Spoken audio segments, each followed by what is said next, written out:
Assalamualaikum warahmatullahi wabarakatuh.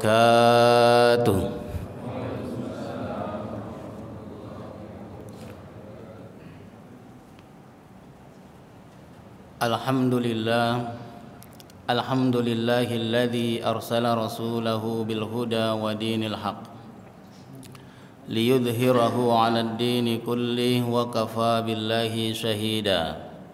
Ashhadu an la ilaha illallah wahdahu la syarika lah wa ashhadu anna Muhammadan abduhu wa rasuluhu la nabiyya ba'dah.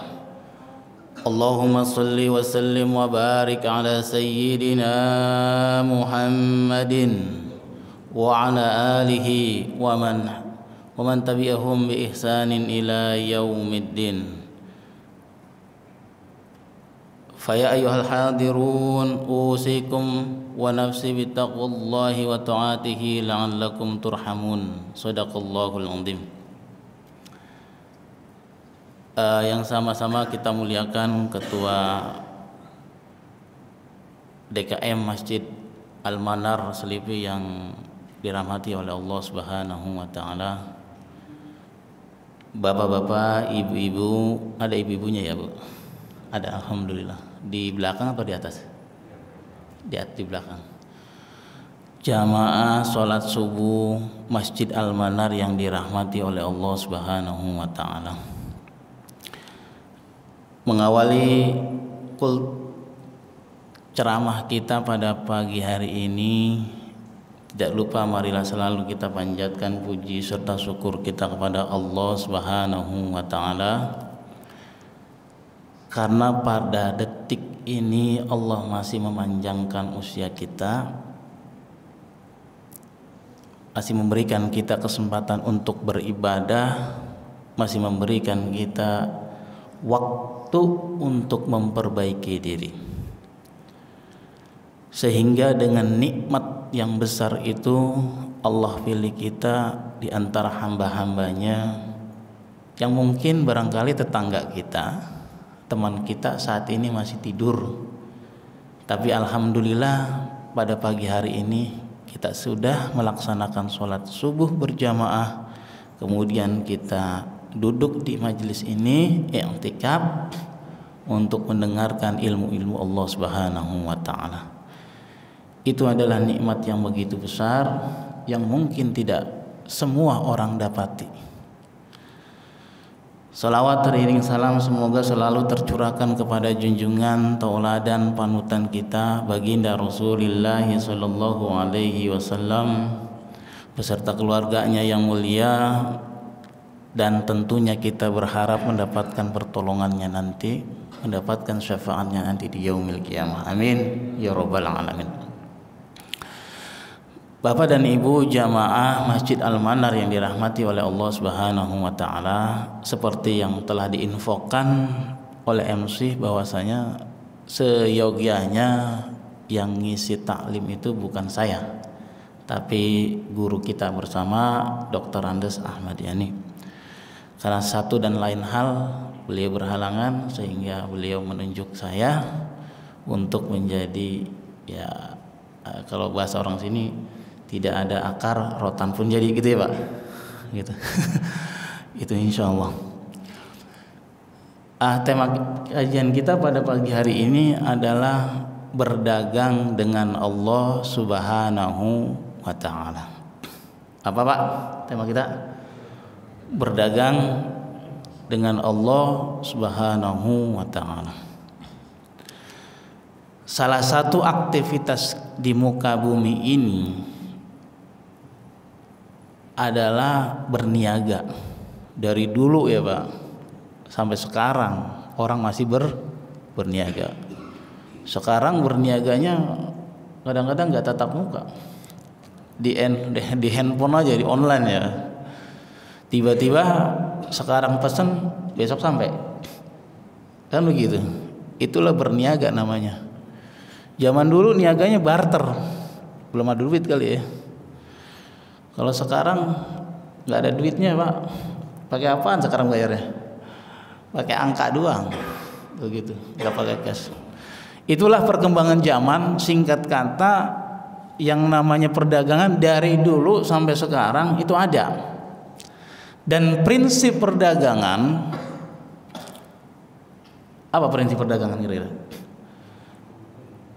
Gitu loh ya Pak ya, udah tahu tukang dagang.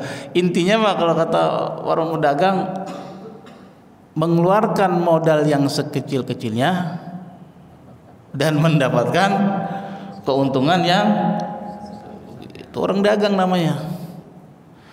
Modalnya 1.000, keuntungannya berapa ya? Goceng kadang-kadang 10.000. Wah, menangan untungnya, banyakkan untungnya. Lah sah begitu ya, sah aja, namanya orang berdagang, yang penting suka sama suka kan gitu ya, akadnya jelas. Lah mana ada orang yang mau berdagang tujuannya mau rugi? Lah nggak ada.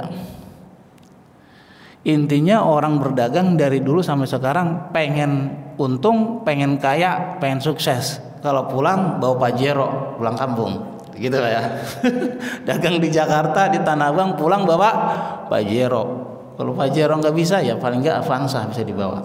Hasil dari perdagangan. Begitu. Begitulah perdagangan antar manusia. Kadang-kadang perdagangan manusia ya nggak selamanya mulus. Kadang-kadang dia rugi. Betul Pak? Betul? Yang pedagang udah paham betul ini, apalagi pengusaha. Kadang-kadang dia untung, kadang-kadang dia rugi. Itulah sifat perdagangan antara manusia. Tapi Allah Subhanahu wa taala menawarkan kepada kita, ayo berdagang dengan saya. Kalau bahasa kita begitu, berdagang dengan Allah Subhanahu wa taala. Kalau berdagang dengan Allah, Allah jamin nggak bakalan rugi. Itu. Terus bagaimana Pak? Kita dikatakan berdagang kepada Allah Subhanahu wa taala. Nah, berdagang kepada Allah Subhanahu wa taala dijelaskan di dalam surat Fatir ayat 29. Allah Subhanahu wa taala berfirman, Innal ladzina yatsluna kitaballah wa aqamus shalah wa anfaqu mimma razaqnahum sirran wa alaniyatan yarjuna tijaratan lan tabur. Jadi ini ayat perumpamaan perdagangan dengan Allah Subhanahu wa taala. Apa kata Allah Subhanahu wa taala? Sesungguhnya orang-orang yang membaca kitab Allah kemudian menegakkan sholat, terus apa lagi? Menginfakkan hartanya di jalan Allah, baik sirran wa alaniyatan, baik sembunyi-sembunyi maupun terang-terangan. Yarjuna tijaratan lan tabur, mereka pada hakikatnya sedang berharap perdagangan dengan Allah Subhanahu wa taala, dengan perdagangan lan tabur, perdagangan yang tidak pernah rugi. Ini ayatnya. Dari ayat ini kira-kira kita dianggap berdagang dengan Allah Subhanahu wa taala, yang pertama yatsluna kitaballah. Yatsluna, tala yatslu artinya membaca, menggunakan bentuk present atau fi'il mudhari lah kalau bahasa Arab. Yatsluna kitaballah, orang yang senantiasa atau gemar cinta membaca kitab Allah. Kitab Allah apa kira-kira? Al-Quran ya Pak ya. Zaman sekarang Al-Quran ya kan? Begitu zaman Rasulullah ya kitab Allah. Dia gemar, rajin, suka membaca Al-Quran. Apalagi sih dihafalkan. Wah, luar biasa kan Pak, baca aja bagus apalagi hafal. Tuh, di masjid ini kan imamnya hafal Quran, betul. Alhamdulillah, luar biasa. Jadi yang mereka yang suka membaca Al-Quran, ini Allah kasih kita waktu satu hari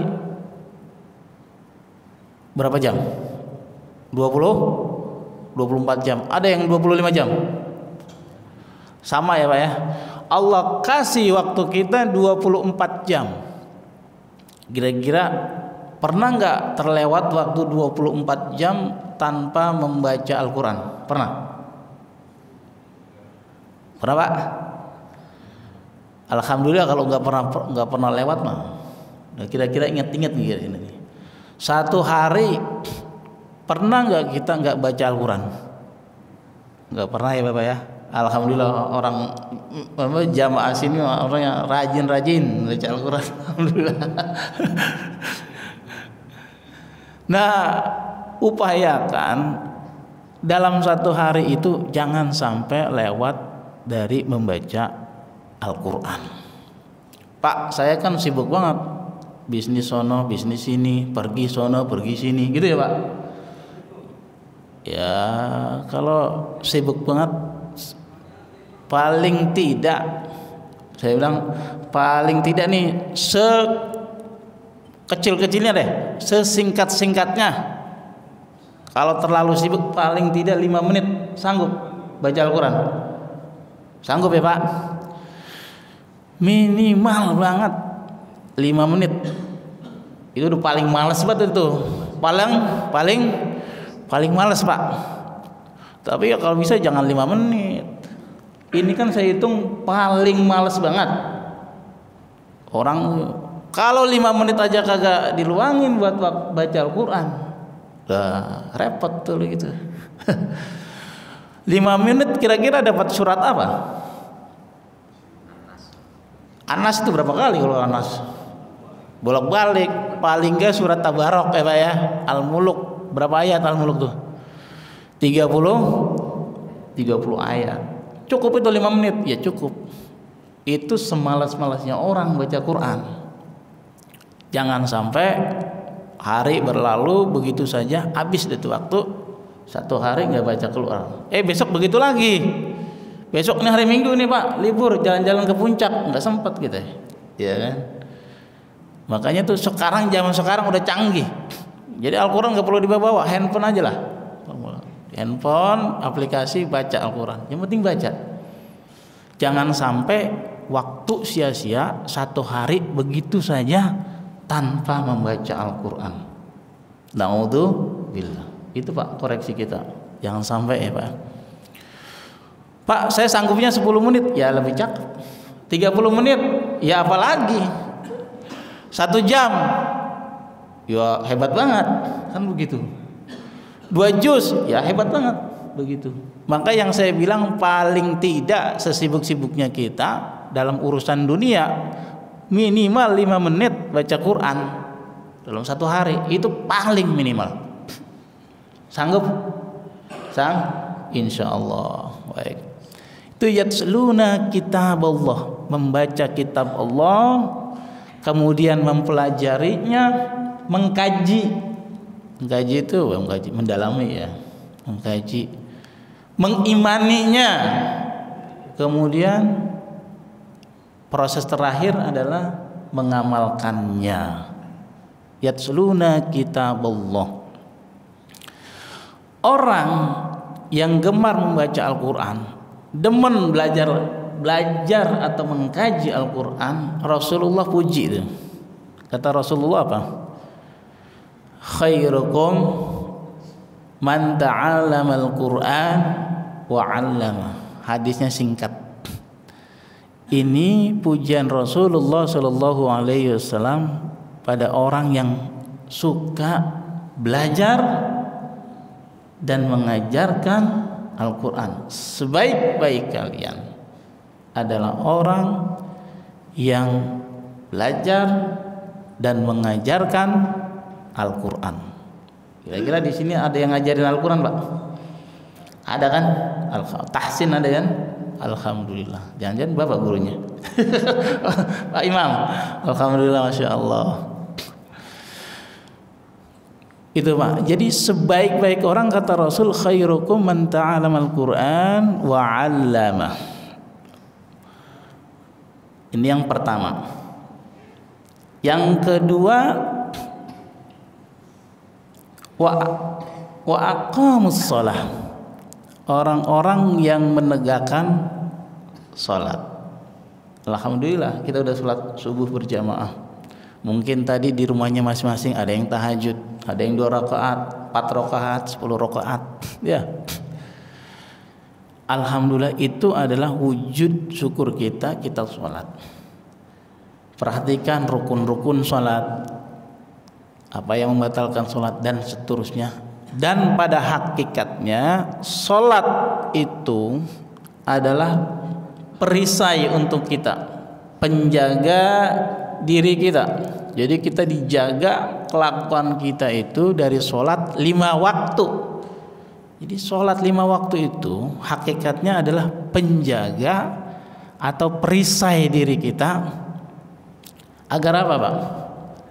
Innas sholata tanha anil fahsya'i wal munkar.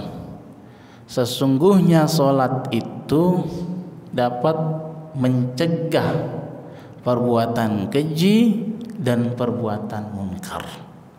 Ini hakikat sholat.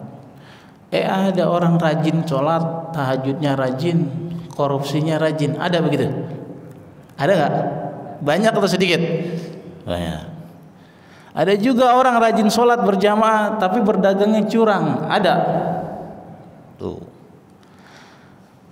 Ada juga orang rajin sholat tapi kalau kerja bolos mulu. Absen doang, setelah itu dia ngayap kemana-mana. Ada begitu? Masya Allah. Kalau seperti itu Pak, berarti sholat yang kita lakukan dari dulu sampai sekarang belum bisa mengerem diri kita. Sejatinya itu hakikat sholat adalah di luar sholat. Jadi kalau orang sholat mestinya perbuatannya jauh lebih baik ketimbang orang yang tidak sholat. Karena ini garansi innas sholata tanha anil fahsya'i wal munkar. Sesungguhnya sholat itu dapat mencegah perbuatan keji dan perbuatan yang mungkar. Kemudian apa lagi? Yang ketiga, kata Allah Subhanahu wa ta'ala, seseorang dikatakan berdagang dengan Allah Subhanahu wa ta'ala, wa anfaqu mimma razaqnahum sirran wa alaniyatan yarjuna tijaratan lan tabur. Yaitu orang-orang anfaqu yang menginfakkan hartanya di jalan Allah Subhanahu wa ta'ala. Infak artinya berbelanja. Kalau infak wajib gampangnya disebutnya zakat. Zakat mal, zakat fitrah dan seterusnya. Kalau infak yang sunnah ya disebut infak atau sedekah sendiri. Seperti itu. Baik zakat, infak maupun sedekah intinya kan mengeluarkan duit, gitu ya Pak ya. Mengeluarkan uang, harta kita, harta terbaik kita untuk di jalan Allah Subhanahu wa ta'ala.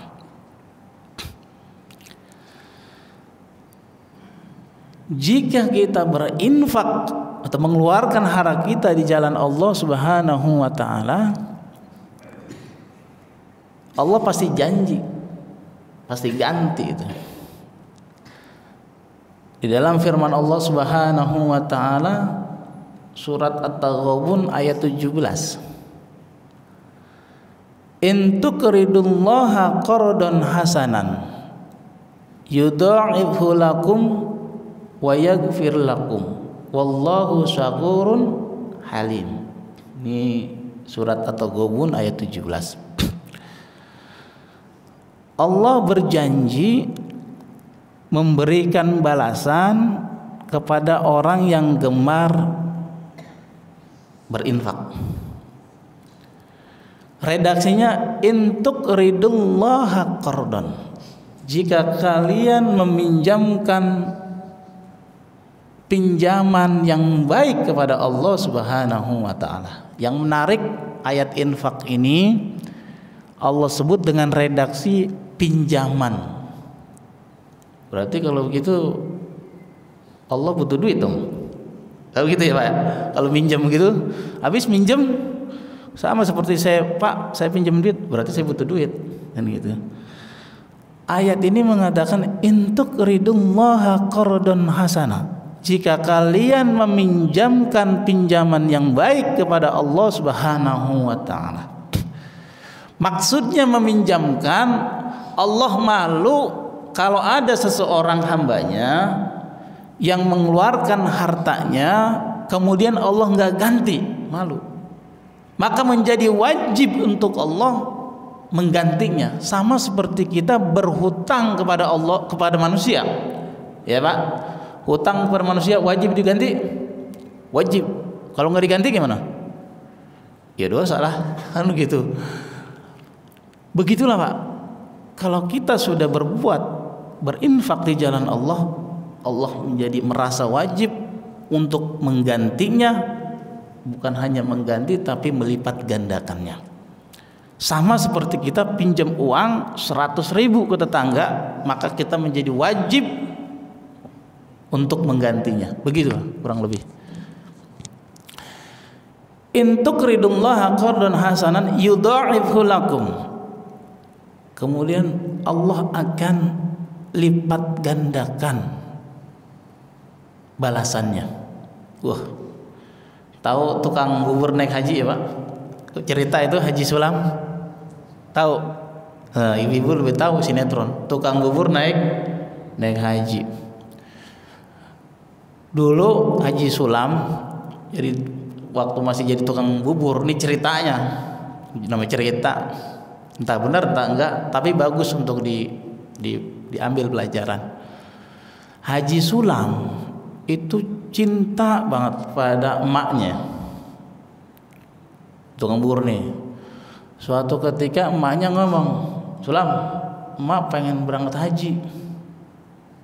Ya Sulam kan namanya tukang bubur, duit dari mana haji kan begitu.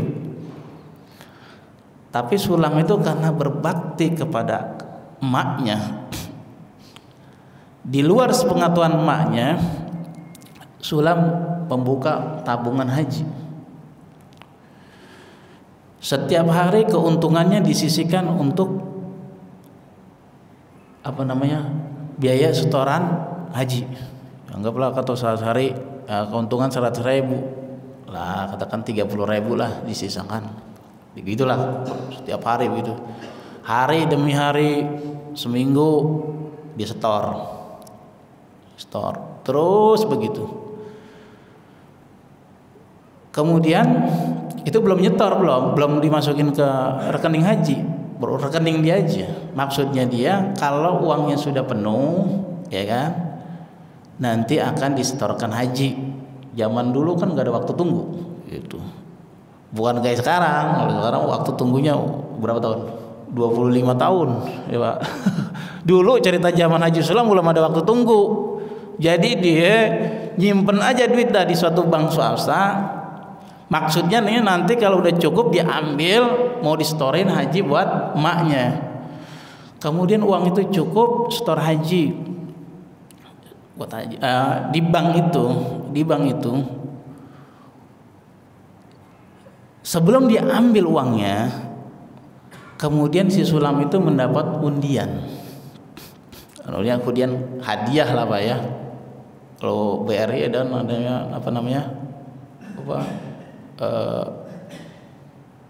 angin puting beliung gitu ya. Kan ada tuh gitu. Pokoknya dapat undian dari Sulam tuh. Dapat undian. Undian ternyata pas dikocok namanya si Sulam. Ternyata undiannya dalam bentuk mobil, Pak. Saat itu mobil Mercy Dulu serinya, saya lupa serinya itu, matanya tuh kayak mata kacang. Ada kan dulu mobil Mercy matanya seperti mata kacang. Saat itu harga Mercy itu 300 juta saat itu. Saat itu dia juga bingung, sebab tuh undian bisa diambil, kenapa? Dengan syarat harus bayar pajak undian, kan biasa begitu. Lalu dari mana dia nebus? Akhirnya si Sulam nggak bisa ngambil. Kemudian dari pihak bank itu diumumkan, nih ada si Fulan dapat undian tapi nggak bisa ditebus. Siapa yang menebus? Nah, datang orang baik menebus mobil itu. Mobil itu ditebus oleh orang baik, kemudian digantikan si Sulam itu dengan uang. Uangnya nggak main-main, Pak. Kalau tadi 300 juta, paling Sulam diganti dengan 200 juta. Dengan undian 200 juta itu, hadiah ganti dari mobil menjadi uang 200 juta. Sulam bukan hanya memberangkatkan ibunya naik haji, tapi dirinya dan keluarganya. Itu baru niat doang, baru dia kumpulin duitnya. Karena keikhlasannya, baktinya kepada orang tua, pengen menyenangkan orang tua, memberangkatkan ibunya haji, Allah sudah balas. Sama ketika tadi ayat in tuqridullaha qardan hasanan yudha'ifhu lakum, selain dilipat gandakan wa yaghfir lakum, Allah ampuni dosa kalian, dosa-dosa mereka. Begitu janji Allah Subhanahu wa taala buat orang-orang yang gemar berinfak di jalan Allah Subhanahu wa taala. Banyak kisah-kisah yang sering kita dengar, orang-orang yang ahli bersedekah, yang berderma, hidupnya tidak pernah susah. Dulu ada sahabat Abdurrahman bin Auf, orang paling kaya saat itu selain Utsman bin Affan. Sama, Rasulullah pernah bilang, Abdurrahman, antum masuk surganya belakangan. Tuh, di antara sahabat-sahabatnya. Ya, karena Rasulullah yang ngomong seperti itu, maka Abdurrahman bin Auf pun juga gelisah. Waduh, repot kalau begini. Kalau saya masuk surga belakangan. Lantaran bukan karena Abdurrahman bin Auf bukan karena orang jahat, bukan, karena hartanya yang begitu banyak. Kemudian singkat kata, si Abdurrahman bin Auf itu, kalau Rasulullah ngomong seperti itu, kalau begitu saya jadi orang miskin sajalah, dengan maksud menghabiskan hartanya itu untuk di jalan Allah Subhanahu wa taala. Nah, Abdurrahman bin Auf dulu pengen menghabiskan hartanya dengan cara membeli kurma yang hampir busuk di kota Madinah saat itu. Kurma hampir busuk ini karena ditinggal oleh petaninya, ditinggal pergi perang Tabuk. Begitu dia pulang, ya kurmanya udah hampir busuk. Nah, inilah kesempatan Abdurrahman bin Auf untuk menghabiskan hartanya. Maka dibeli kurma tersebut yang hampir busuk dengan harga normal. Senang dong petani gitu, Pak? Senang gak kira-kira? Senang. Duitnya habis dong buat belanja. Nggak tahu, kemudian beberapa hari kemudian datanglah utusan dari Yaman mencari kurma busuk. Buat apaan? Katanya di negeri Yaman itu lagi ada wabah. Kalau kayak kita kayak corona gitu lah ya, wabah atau penyakit begitu kan. Yang salah satu obatnya adalah kurma busuk itu. Nah, ternyata yang punya kurma busuk itu adalah Abdurrahman bin Auf. Jadi miskin atau tidak? Jadi miskin atau tidak kira-kira? Dibeli Pak, harga kurma itu 10 kali lipat dari harga normal. Begitu cara Allah Subhanahu wa taala membalas kebaikan Abdurrahman bin Auf. Pengen miskin bukan malah miskin, kaya. Nggak ada yang nyangka kalau kurma busuk itu harganya jauh lebih mahal ketimbang harga kurma normal saat itu. Begitulah cara Allah Subhanahu wa taala membalas orang-orang yang baik, membalas orang-orang yang gemar berinfak di jalan Allah. Dengan demikian, jika 3 hal tadi kita lakukan, yang pertama adalah yatsluna kitaballah, aqamus shalah, menegakkan salat, wa anfaqu mimma razaqnahum sirran wa alaniyatan, kemudian dia berinfak baik terang-terangan maupun sembunyi-sembunyi. Yarjuna tijaratan lan tabur, mereka itu dianggap seperti orang yang sedang berdagang dan tidak pernah lan tabur, tidak akan pernah mengalami kerugian. Lalu di ayat selanjutnya, di ayat 30, apa keuntungannya? Kata Allah tadi di ujung ayat 29 bilangnya perdagangan yang tidak pernah rugi. Kemudian apa keuntungannya lagi? Di ayat 30 dijelaskan. Apa kata Allah Subhanahu wa taala? Liyuwafiyahum ujurahum wa yazidahum min fadlih innahu ghafurun syakur. Di penghujung ayat 29 Allah sudah bilang mereka itu yang mengerjakan 3 hal tadi, berdagang dengan Allah, yarjuna tijaratan lan tabur, perdagangan yang tidak pernah rugi. Kemudian di ayat 30 dijelaskan detail keuntungannya. Liyuwafiyahum ujurahum, disempurnakan balasannya, pahalanya. Itu yang pertama. Wa yazidahum min fadli, ditambahkan karunia-Nya, ditambahkan nikmatnya buat orang-orang yang tadi. Innahu ghafurun syakur, dan diampuni dosa-dosanya. Dengan informasi innahu ghafurun syakur, sesungguhnya Dia Allah Maha Pengampun lagi Maha Membalas. Ini bukan sekedar informasi, tapi ini menunjukkan bahwa orang yang berdagang dengan Allah akan diampuni dosa-dosa yang telah dilakukan. Jamaah yang dirahmati oleh Allah Subhanahu wa taala, jadi kesimpulannya, jika kita mau berdagang dengan Allah, 3 saja kita kerjakan. Yang pertama, membaca Al-Quran. Yang kedua, tegakkan sholat, nilai-nilai sholat. Yang keempat, sering-sering bersedekah. Mudah-mudahan kajian ini menambah ilmu dan wawasan kita dan dapat kita amalkan dalam kehidupan kita sehari-hari. Ini saja yang dapat saya sampaikan pada kesempatan kali ini. Mungkin cukup dilempar. Baik, mungkin dari jamaah ada yang ingin disampaikan atau ada yang ingin ditanyakan.